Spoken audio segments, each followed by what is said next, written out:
సైదాబాద్ చందు పోతరాజుని మాట్లాడుతున్నా. దయచేసి పోతరాజులకు అందరికీ విజ్ఞప్తి ఏందనంటే, వేషాధారణ వేస్తున్నారు. పోతరాజు అనేది ప్రేమ అనేది పోతుంది, ఆయన భయం అనేది పోతుంది. మీరు ఈరోజు మేకప్లు అవన్నీ చేస్తున్నారు. అయ్యా దయచేసి చెప్తున్నాను, మీరు జీవనోపాధిగా లేకపోతే మీ ఇష్టం ప్రకారంగా చేస్తున్నారా మాకేమీ అర్థమైతలేదు. కానీ పోతరాజు మీద ఉన్న నమ్మకం పోతుందేమో అన్న భయం అవుతుందయ్యా. దయచేసి చెప్తున్నా, చాలా బాధాకరం అనిపిస్తుంది.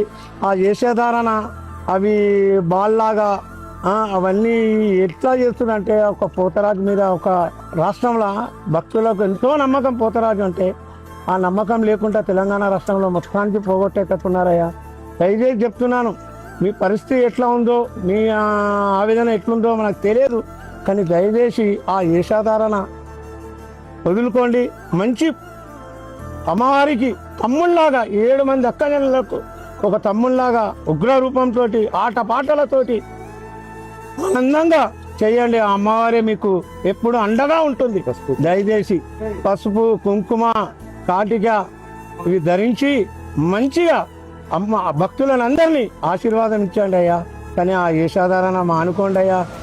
దయచేసి చెప్తున్నా, మీ దగ్గరికి ఎవరైతే భక్తులు వస్తున్నారో పోతరాజు అన్నది ఆ నమ్మకం పోతుంది. దయచేసి ఆ మేకప్లు అవన్నీ బాల్ అసొంటిది, ఆ పెయింటింగ్ అసొంటిది దయచేసి వదలాలని నేను రిక్వెస్ట్ చేస్తున్నాను అయ్యా. లెన్స్వి అయ్యా, అది కళ్ళల్లో ఏదైనా పడిపోతే ప్రాబ్లం అవుతుందయ్యా.